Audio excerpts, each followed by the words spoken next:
9:30 a.m., November 27, 1997.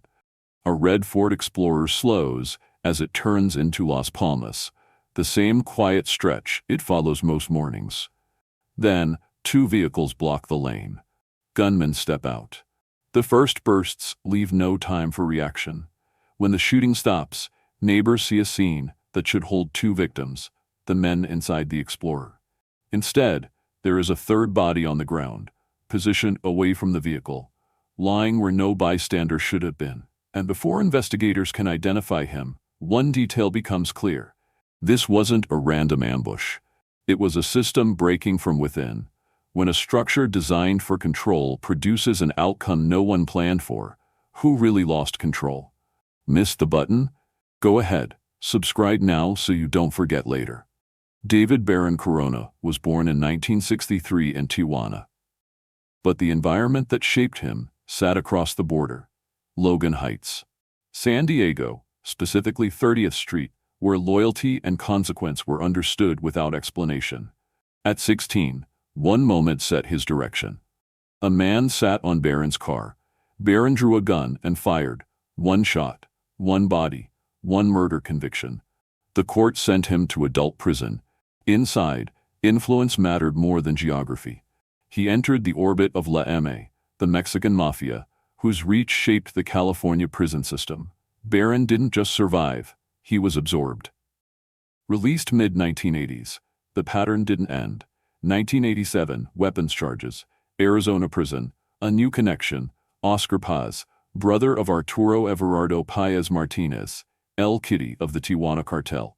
That link pulled Barron toward the Arellano Felix network. 1989, released again. Almost immediately, Tijuana became his operating ground. Through that link, Barron met the Arellano Felix brothers. He joined not as a local recruit, but as an American with mobility, reputation, and demonstrated capacity for violence. He became bodyguard and gunman, then something larger. In Mexico, he received paramilitary training, heavy weapons, tactical movement, coordinated assault procedures, kidnapping techniques. Not symbolic. Preparation for a role requiring precision, discipline, trust. Barron began recruiting from Logan Heights. Dozens of San Diego gang members crossed south under his direction, becoming a cross-border enforcement arm, unlike anything the organization had built before. How does someone who began with a parking lot shooting at 16 become the man assembling one of the most aggressive enforcement crews on the U.S.-Mexico border? What did the Arellano Felix brothers see that led them to elevate him faster than men raised inside the cartel? Because after 1989, Barron wasn't simply joining a structure, he was becoming one of the men expected to protect it. Late 1992, Tijuana's conflict with Joaquin El Chapo Guzman is past negotiation. It is personal. By 1992, Barron had become trusted inside the Arellano Felix organization. Training manches sharpened him. Paramilitary drills, heavy weapons, tactical movement, instruction from corrupted police. He wasn't just an American recruit. He had become someone the brothers relied on when conditions shifted. Pressure was rising. El Chapo and Hector El Güero Palma were responding to the killings of Palma's wife and daughters, an act tied to the Arellano Felix organization. Retaliation was expected, only a matter of when. November 8, 1992. Christine Disco, Puerto Vallarta. Chandeliers, marble floors, nearly 300 guests, a birthday celebration for Benjamin Arellano Felix, Ramon and Javier present, Barron nearby, part of the entourage, not yet commanding anyone. Then the attack began. Roughly 40 gunmen entered wearing federal police uniforms, shouted for everyone to freeze, opened fire with submachine guns. 8 Tijuana members hit immediately. Crowds dove as gunmen pushed forward. Barron didn't run. He moved toward the brothers. He pulled Ramon toward the back, dragged Benjamin, over 300 pounds, toward bathrooms as bullets ripped across the room. Forced the door shut, spotted a window, used it as escape. Ramon climbed through first. Benjamin followed, squeezed through, dropped onto the roof. Barron came last, tiles breaking as gunmen converged inside. They dropped onto a tree, into an alley, as a gunman approached, weapon raised. Barron had 1 round left. Fired. The gunman fell. He grabbed the fallen weapon, flagged a taxi, pushed the brothers inside, ordered the driver to safety. Barron stayed behind, disappearing before authorities arrived. Inside Christine, 8 Tijuana men were dead. But the brothers survived. Back in Tijuana, they made their decision. They gave Barron a code name, Charlie, after Charles Bronson, the figure known for returning, settling scores, never stopping. Promoted him to chief enforcer, placed security under his command, gave him a house, resources, and a mandate. Build an army. He knew where to find one. Logan Heights, Barrio Logan, 30th Street. Places where he had influence, where young men looked up to him, where loyalty was currency. Dozens crossed to join him, bringing American mobility into an increasingly violent war. Before Christine, he was presence. After Christine, he was structure. If he could reshape one attack's outcome, how much responsibility were the brothers preparing to place on him next? The morning after Christine, the reality was unmistakable. Barron didn't just prevent a massacre, he preserved the Arellano Felix organization's leadership structure. Military units closed off the disco. 8 bodies recovered under cameras. But the brothers the attack targeted were alive because one gunman moved toward danger instead of away. Inside the organization, Barron's position changed immediately. Larger house, vehicles, authority over security operations, and the directive defining the conflict's next phase. Build the cross-border enforcement arm. Recruit Americans. Train them. Prepare for retaliation still coming. Barron sourced from Logan Heights, Barrio Logan, 30th Street. Dozens cross south, joining an operation requiring mobility, discipline, ability to move through both sides without drawing attention. Each recruit entered the same system: weapons handling, tactical movement, coordinated assault, kidnapping methods taught at organization-operated ranches. Not improvised violence. Structure. That structure existed for one reason. The conflict with El Chapo hadn't ended at Christine. It had escalated. In 1993, intelligence circulated. Sightings of El Chapo in Jalisco. Reports of movements without heavy protection. Suggestions he traveled exposed. None confirmed, but each fragment carried weight. Inside meetings, discussions shifted. How to intercept him. Predict his routes. Position the American recruits Barron assembled. Cartel wars don't stabilize after failed assassinations. They accelerate. The brothers believed the next move needed to come from them. Barron had the men, training, authority. What he needed was confirmed opportunity, one matching intelligence and timing. That opportunity arrived when reports suggested El Chapo might arrive in Guadalajara in a white Mercury Grand Marquis, the model widely used by traffickers. The directive was clear: prepare the men, move into position, be ready. Christine wasn't the climax, it was the opening move. When two organizations target leadership directly, how far is each side willing to go before the boundary between strategy and consequence disappears completely? If you're still watching, consider one question. When orders move faster than consequences, who's really steering the organization? Subscribe. After Christine, the brothers didn't just reward Barron, they gave him something no American inside the cartel had received: authority. His directive: build an enforcement structure operating both sides of the border without collapsing under pressure. He began in 1992, Logan Heights, Barrio Logan, 30th Street. Young men with gang discipline, U.S. documentation, loyalty, moving with him across the border. Dozens signed on. Each received the same offer: $500 weekly, food, housing, and for those who stayed, access to ranches, weapons, chance to work directly under the brothers. For recruits, this wasn't rumor. It was structure. At ranches outside Tijuana, instruction came from men described as Middle Eastern, brought in for weapons familiarization, precision shooting, movement drills, small team tactics. The goal wasn't improvisation, it was repeatability. Violence deployed like procedure, not reaction. Barron organized men into cells, small units moving independently, so no single arrest could expose wider structure. Dress codes enforced, phones restricted, weapons assigned. Technique replaced impulse. When a cartel builds a system where violence becomes process, how long before the process outruns the man who created it?